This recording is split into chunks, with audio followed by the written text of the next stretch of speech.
Hi, everyone. Yes, this is not a holiday card, but I am dressed up for the holidays. Please ignore this. Um, I created 3 cards for the Simon Says Stamp blog and YouTube channel last week, and I loved them so much. I'm going to interrupt my holiday card series for a minute here and share the video with you guys. It has a really fun technique using Distress Ink re-inkers straight from the bottle. You're going to get really intense color like this. You will be so surprised. This was actually inspired by a card coming up in the holiday card series where I used some watercolors from Concord and Ninth. And while I was painting with them, I thought, oh, these are so concentrated. I wonder if there's something else I could do with this. I'm like, wait a minute. They're concentrated like re-inkers are concentrated. And I thought, you know what? Let's break out some distress inks and see what happens. And let me tell you, that villainous potion, after I finished painting it, I had to text Tim. I have his number because we've worked on classes together in the past, and he's a good friend, great guy, love him. Anyway, I texted him and I'm like, dude, this color.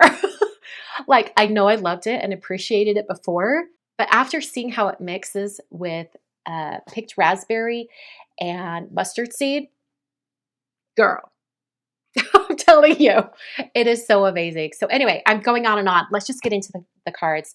Hope you enjoy, and here we go.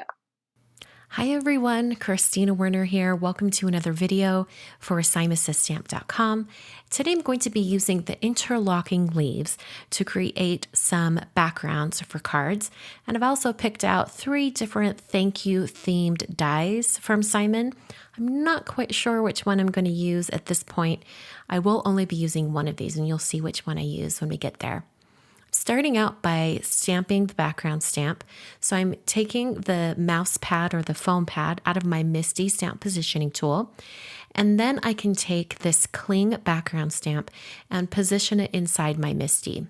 Since I'm going to be making 3 backgrounds, it just makes sense to stamp with my MISTI because after I stamp one, I can take out that paper, put in a new sheet of paper, and stamp again. The paper I'm using today is watercolor paper from Strathmore. This is the pre-cut 5x7 watercolor paper. So I'm prepping that watercolor paper with an anti-static powder tool because I will be doing some heat embossing. And also because I'm doing heat embossing, I'm stamping the background stamp design in Versamark ink. I'm inking up that background really, really well, and then swinging the door of my MISTI over onto my watercolor paper and pressing down with my fingertips so that this entire background stamp transfers to my watercolor paper. I'm using some gold embossing powder today. This is the color Gilded from Brutus Monroe, and it's going to look absolutely beautiful paired with the colors of my watercoloring today. So I'm sprinkling on that gold embossing powder, tapping off the excess, and then I use my heat tool to heat set this until all of the powder is smooth and melted. As soon as you see the powder melt, move on to a different section of the background. You don't need to linger or it could risk warping your watercolor paper. All right, so I've got 1 background done. I went ahead and repeated that process for 2 more for a total of 3. Today I'm going to be using some Distress re-inkers as my watercolor, and I needed a slick surface to put that ink out on, so I'm using a Tonic Easy Clean mat. I also taped my watercolor pieces to hardboards so that as they dry, they will dry very, very flat. This also gives me the opportunity to lift and tip these boards up to get those colors moving. That'll make more sense as we get going here. My first color combination is Vintage Photo, Candied Apple, Fossilized Amber, and Carved Pumpkin.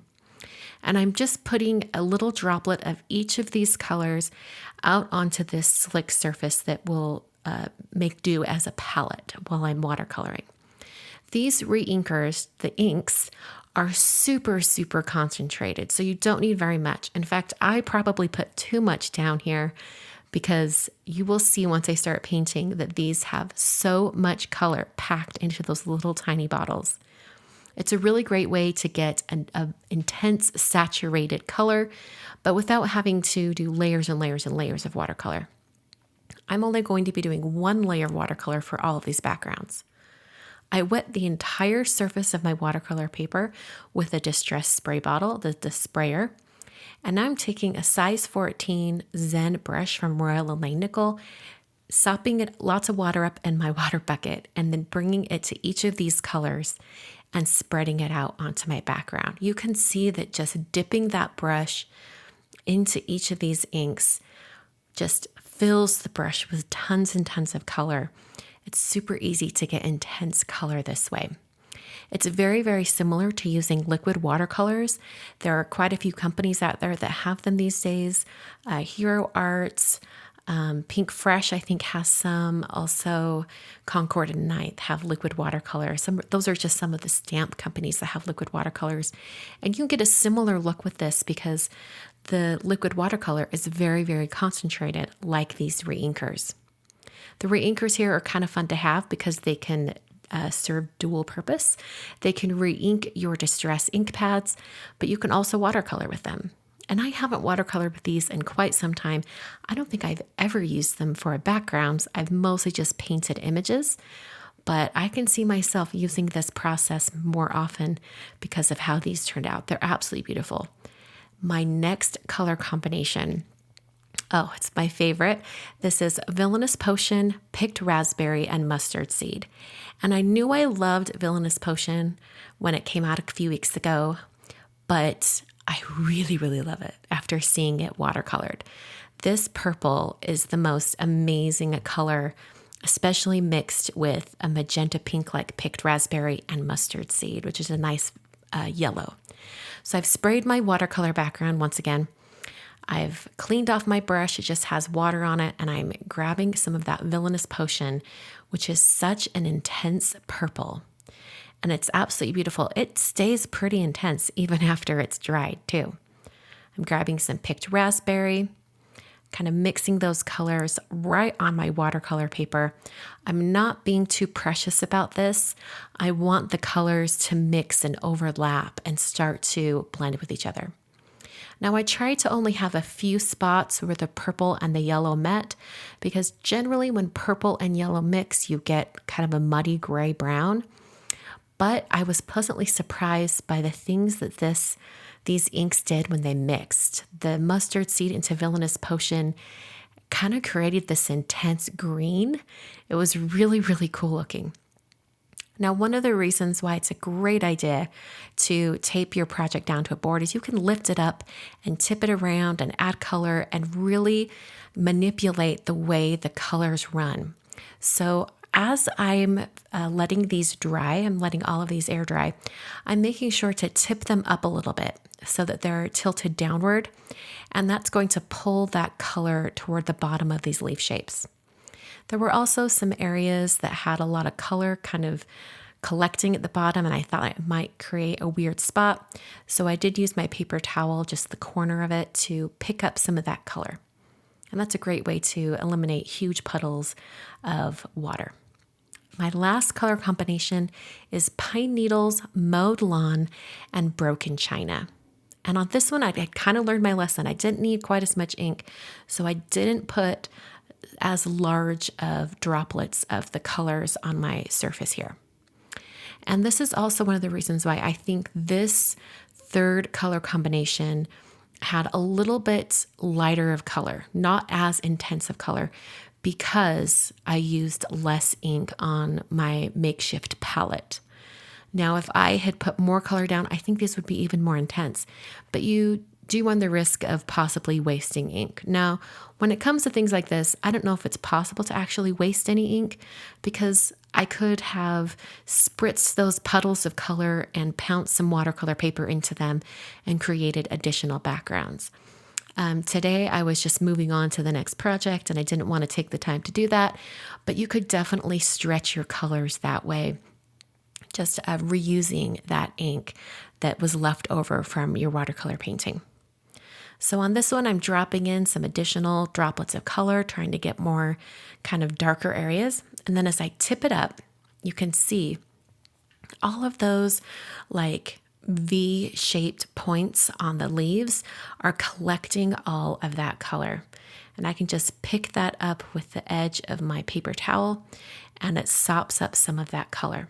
Now you could definitely leave it there and let it dry and you're going to get some really cool water spots. So I let those dry. And while they were drying, I decided to take the 3 dies that I was considering for these cards and cut them out of some matte gold cardstock from Simon. So I have I think it's the Big Thanks, Bold Thanks, and Thank You Swirl dies. And I'm just cutting each of these out so I can see them, put them on top of the backgrounds, kind of place them and see if I like how they look. The ones that I don't use, I can save for future projects. So here are the dried pieces here. This is my favorite with that Villainous Potion purple shade.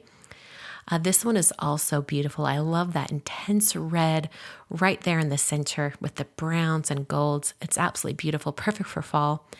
And the third color combination with the blues and greens also looks really beautiful. Not as intense of colors, but still beautiful. So I brought over all of my dies, my die cuts to my projects, and I loved these backgrounds so much. I just couldn't bear with covering up any of them. So I decided to use the Bold Thanks die, and I cut out that die 2 more times, so I had 3 to work with. I also cut down my watercolor pieces to be the perfect size for an A2 card. So each of these is cut down to 4 1/4 by 5 1/2 tall, and I adhered them to white folded card bases with some Tombow Extreme adhesive. So these are edge-to-edge watercolor backgrounds on the front of these cards, and I think it's so dramatic and beautiful. So like I said, I adhered each of these to the front of the card bases. I like to put the adhesive on the card base and then kind of work from the fold to get the watercolor piece on there just perfectly. So I placed each one of these die cuts on the front of the cards, and then I picked them up with tweezers. This is a set of tweezers from EK Success, and I dabbed on some dots of glue. This is Honeybee Precision Glue. And then I use a T-square ruler to help me get this die cut on here completely straight.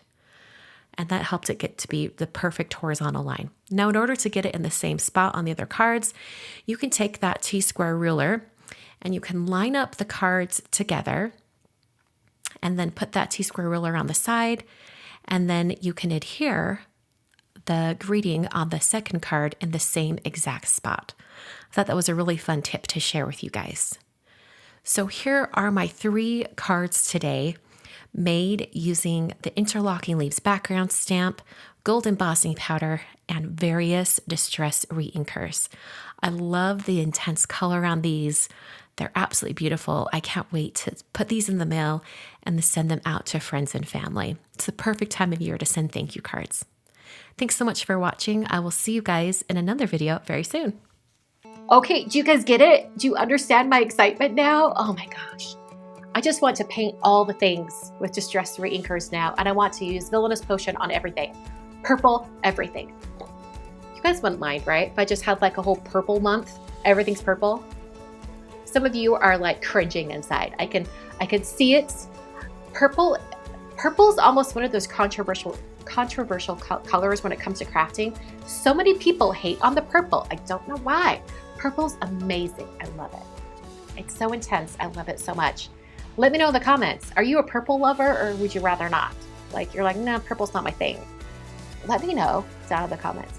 If you're watching this video on Wednesday morning, make sure you tune in tonight for my day, let's see, what is it, 5 live stream for the holiday card series.